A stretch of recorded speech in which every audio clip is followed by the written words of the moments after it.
बिस्मिल्लाहिर्रहमानिर्रहीम। अस्सलाम वालेकुम। मुल्तानी रह के चैनल में वेलकम। जहाँ रहें खुश रहें, आबाद रहें। चैनल देखते रहें, सीखते जाएं। आज मैं आपको बताने जा रही हूँ मुल्तान की मशहूर सुगात मुल्तानी सोमन हलवा, जो बहुत ही मज़े का बनता है। और इसके लिए हमें चाहिए 5 किलो दूध, 3 पाव चीनी, आधा किलो मैदा, 1 पाव सावा आटा, इसको सावा आटा भी कहते हैं और बाद लोग इसको अंगूरी भी कहते हैं, और 1 पाव घी। मेरा जो 5 किलो दूध था तो इसको मैंने ना बॉयल किया था, फिर उसमें से 2 किलो दूध निकाला और उसमें मैंने 1 पाव जो सावा आटा था वो मैंने इसमें डाल दिया और इसको रात भर के लिए फ्रिज में रख दिया। और सुबह उठ के इसको फिर मैंने जो आधा किलो मैदा था वो इसमें डाल के ना इसको थोड़ा थोड़ा मिक्स करते जाएं ताकि इसकी गुठलियाँ ना बने। ऐसे हिलाते जाएं और इसको मिक्स कर दें सारा। ये देखिए अब मैं इसमें मैदा मिक्स कर रही हूँ। इसकी जो थोड़ी बहुत गुठलियाँ हैं वो भी सारी इसमें मिक्स हो जाएं, कोई गुठली नहीं रहनी चाहिए। मेरा आटा इस वजह से सावा आटा इसमें भिगोती हूँ ताकि इसकी जो गंदम होती है ना तो वो सख्त ना रहे, बहुत अच्छी गल जाती है। मैं तो आपको, मेरी पूरी कोशिश होती है मैं आपको सही बताऊँ, कोई छुपाती नहीं हूँ कोई चीज़। अगर आपको कोई स्टेप कोई समझ ना आए आप मुझे कमेंट में पूछ सकते हैं, मैं आपको हर चीज़ से ही परफेक्ट बताती हूँ। ये देखिए मैदा अब इसमें मिक्स हो गया, इसमें गुठलियाँ नहीं है। इसी तरह आपने करना है। तो देखिए 3 किलो जो दूध था उसको रात को मैंने जो बॉयल किया हुआ था उसको सुबह फिर बॉयल किया है और इसकी मलाई ना उतारे हुए इसी में ही डालनी है आपने। और जो मैंने मैदा मिक्स किया हुआ था और सावा आटा था उसमें मैंने मैदा मिक्स करके वो इसमें ऐसा ऐसा मिक्स कर दूंगी।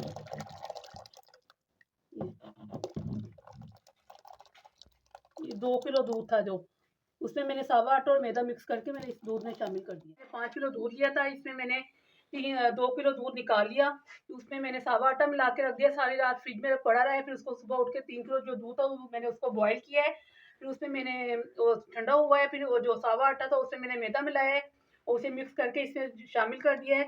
अब इसे अच्छी तरह ये सारा मिक्स हो गया है, फिर इसको हम पकाने के लिए रखते हैं। जला दिए, चूल्हे के ऊपर रख दिया इसको और इसको पहले तेज़ आग पे पकाएंगे।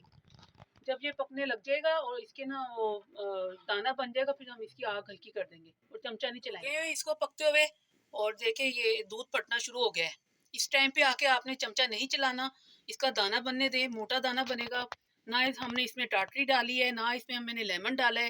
ये देखिए अल्लाह का शुक्र है अल्हम्दुलिल्लाह, देखिए ऐसे ही दाना बन रहा है। ये देखिए ये खुद ब खुद ये थोड़ा सा मोटा हो जाएगा, दूध फट गया है, मैंने कुछ नहीं डाला इसमें। ये देखिए गुठलियाँ बन रही हैं। इसको चम्मच बिल्कुल नहीं चलाना, जितना अच्छा ये इसको ये बनेगी ना गुठलियाँ उतना अच्छा इसका दाना बनेगा। ये देखिए अब इसका दाना बन गया, देखिए कितना अच्छा बना है। ये देखिए कितना मज़ेदार है। अब आपने इसको चमचा नहीं मारना, नहीं तो ये दाना सारा ख़त्म हो जाएगा। ये देखिए सारा ये पानी अलग हो गया है और वो इसका ये दाना बन गया है। अब आपने इसको आग को हल्का कर देना है, दम से थोड़ी सी तेज़ हो ये आग, और इसको ना पकने दें। आप अपना मर्जी जो मर्जी काम करें, बस आते जाते हल्का सा चमचा चला दें इसको और इसको 5 घंटे तक इसको पकने दें। इसको पकते हुए अब ये पकता हुआ आधा हो जाएगा, फिर अब इसमें ना चीनी डालेंगे। ये 3 पाव चीनी है, ये मैंने डाल दी है इसमें, और साथ ही ये घी डाल देंगे 1 पाव। इस टाइम पे आके आपने इसको छोड़ना नहीं है, इसको चलाते रहना है ताकि ये लगे ना। भुनाई की तरफ चला गया है, अब इसको भून रहे हैं। वो देखिए इसका दाना माशाल्लाह एंड तक वैसे ही रहा है, ज़्यादा चमचा भी नहीं मारना आपने, और ना ही मैंने इसमें कोई फूड कलर डाला है। इसका ये पक पक के इसका खुद ब खुद ये कलर आया है, ओरिजिनल कलर है इसका। इसको बस हाथ नहीं आपने छोड़ना, इसको इसी तरह चमचा चलाते हैं ताकि ये एंड में ये ऐसे लगे ना। ये देखिए अब ये बनके तैयार हो गया। इसकी लुक देखिए कितना मज़े का बना हुआ है, इसका दाना भी सही बना हुआ है और खाने में भी ये बहुत मज़े का है। ये मैं बहुत मेहनत से वीडियो बनाती हूँ। आप मेरी हौसला अफजाई के लिए मुझे लाइक शेयर फॉलो करें। मिलते हैं अगली वीडियो में। अल्लाह हाफिज़।